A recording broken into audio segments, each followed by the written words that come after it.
Have you or your spouse navigated the terminal illness of a parent?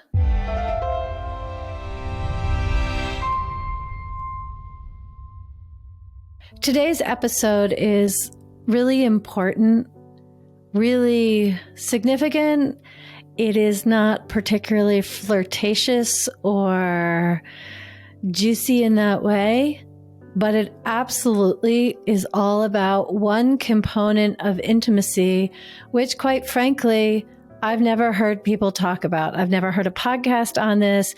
It just doesn't come up, but it is so important. And if you or your spouse have navigated through the terminal illness of one of your parents, then you know how important this is. And if you haven't, please listen, because I'm going to give you some ideas about how to set yourself up so that if you ever find yourself in this situation, you will be more prepared than almost everybody is. All right, so I want to give you some guidelines. I've wanted to describe how this can be, largely to normalize it, and it's helpful to hear other people's experiences as you have your own. And I want to give you some guidelines so that this can go well rather than not. Now, this is in the context of a parent being terminal and your relationship with your parent and your parent dying or your in-law dying. That can be heartbreaking. That is a whole thing that needs attention unto itself, and I acknowledge that with compassion.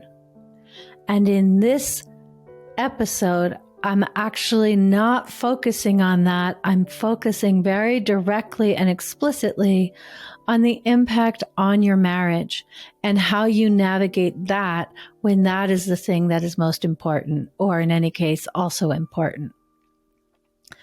So my first guideline for you is if you and your spouse have 4 healthy parents, and any number of step parents, I suppose, but the point is you haven't gone through the kind of experience that I'm talking about. Or maybe when you met, all of the parents weren't still alive. Like, there are a lot of ways that this can play out. But in any case, if you haven't together gone through this kind of a loss, I highly recommend that you have a conversation about it. You can never anticipate how it's actually going to play out. You don't know how long the illness is going to be. You don't know what the illness is.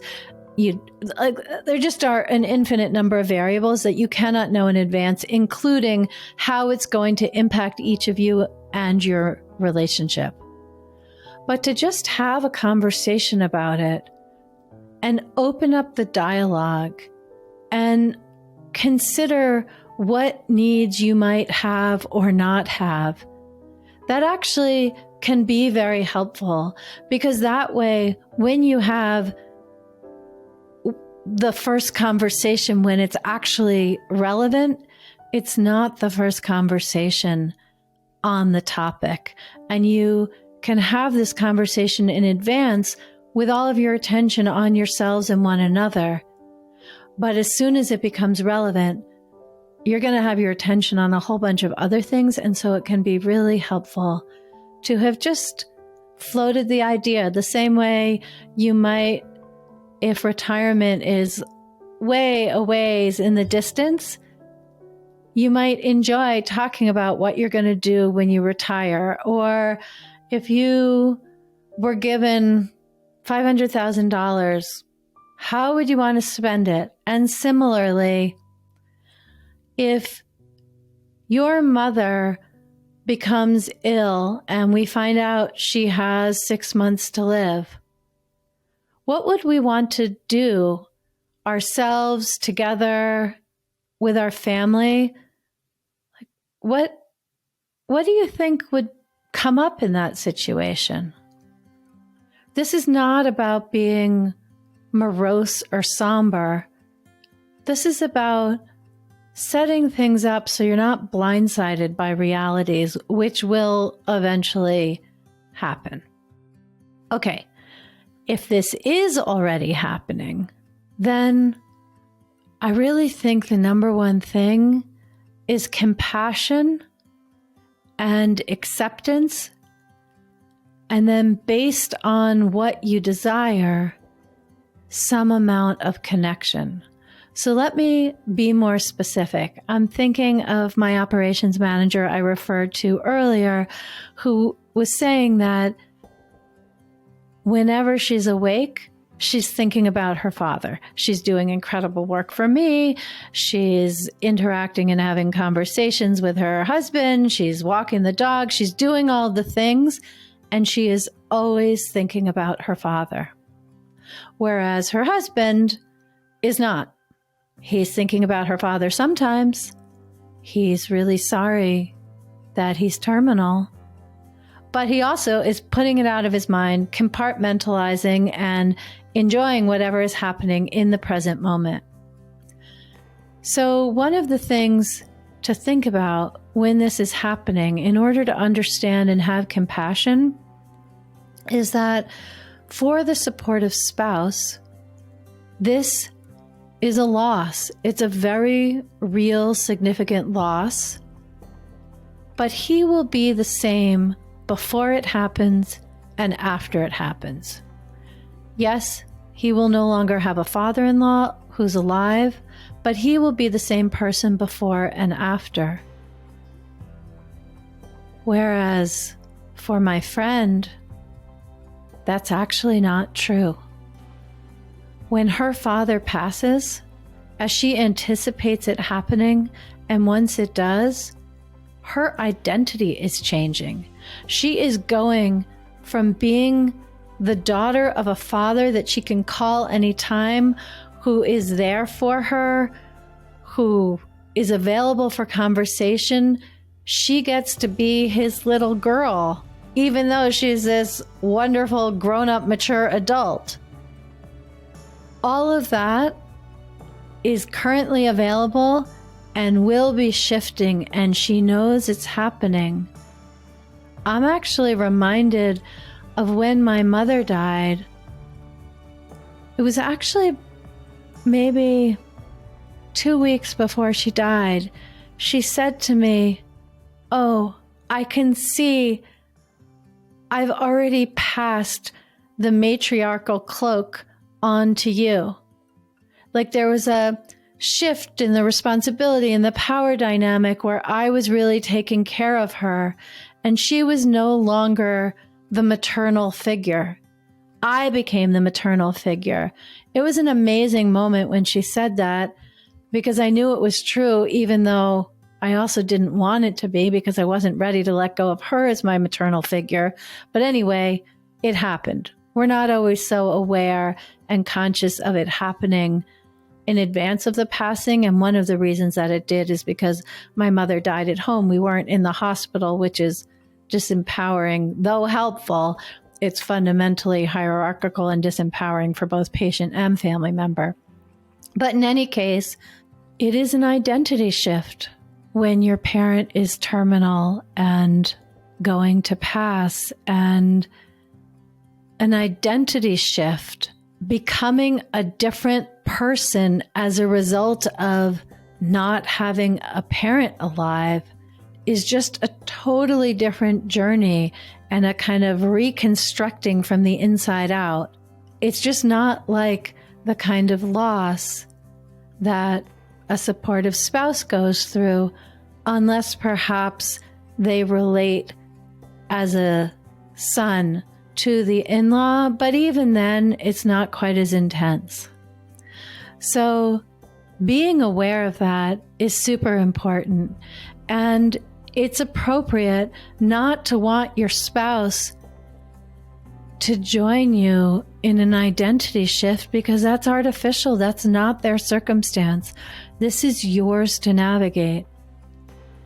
And it's also not appropriate for the supportive spouse to say, "Hey, let's just go out and have some fun. Let's go have some drinks and forget about your father for a little while." Don't say that. that's not where she is. And if you say it, it's like an emotional dagger to the heart because it leaves the person just feeling so unseen. And I think one of the most painful elements in terms of the marital context is how unseen we feel in this kind of a moment.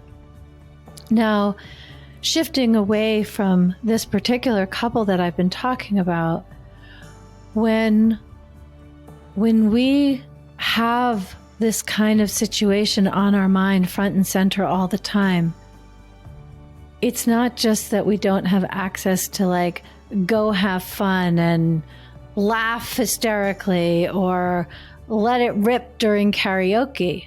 It also impacts sexual intimacy because it's just not very erotic for me. I'll just use the first person to be clear. For me to be thinking about my father while we're starting to be more sexy and passionate. It just dehydrates all those juices. It's like the lube doesn't work when I am oriented to my parent being terminal.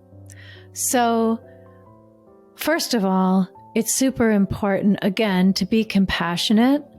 And also, I highly recommend non-sexual touch. In other words, if you're the supportive spouse and you want to be having sex and your partner is internally filled with concern for her dying parent, there's just not a lot of erotic sparks available, at least not right at the outset. But in that situation, I highly recommend non-sexual physical touch. So maybe you get into bed together naked and you, the supportive spouse, massage your partner's back.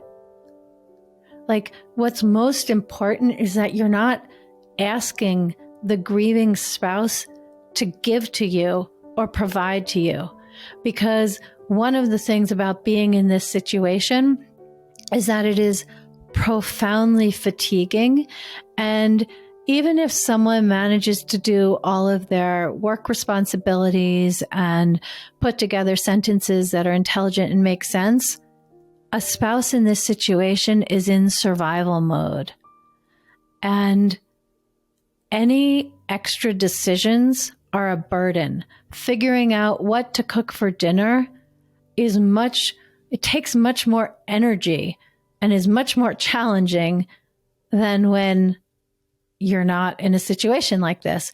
So don't ask, what time do you want to have dinner? Or what do you want to have for dinner? Or who should cook dinner? Or any of these basic questions. I mean, there may be a context in which you want to ask if you really don't know the answer and can't figure it out for yourself.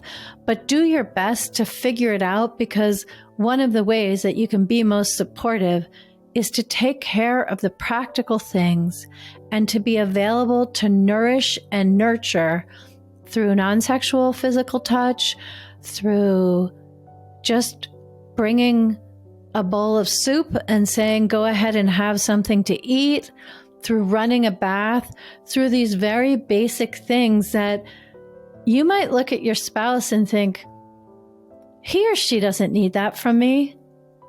Well, when a beloved parent is in a terminal stage of an illness, they may need it more than they have any idea how to ask for. So spare them the job of figuring it out and just provide it. And by the way, that's true when your spouse is super stressed and in survival mode for any cause.